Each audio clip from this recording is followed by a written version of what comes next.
আমার জীবনে কিছু গল্প আছে যেটা বলতে আমি বাধ্য হয়েছি কখনো এভাবে ক্যামেরার সামনে এসে, কখনো আমি বলতে চাই নাই, কিন্তু আমি এখন বলতে বাধ্য হয়েছি।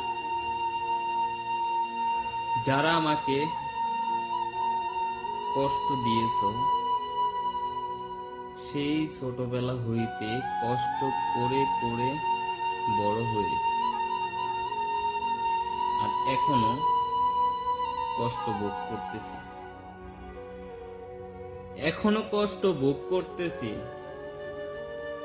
কাউকে বলতে পারতেছি না যে আমার বুকের ভিতরে কত কষ্ট লুকিয়ে আছে। শুধু আত্মহত্যাটা আমি করি নাই,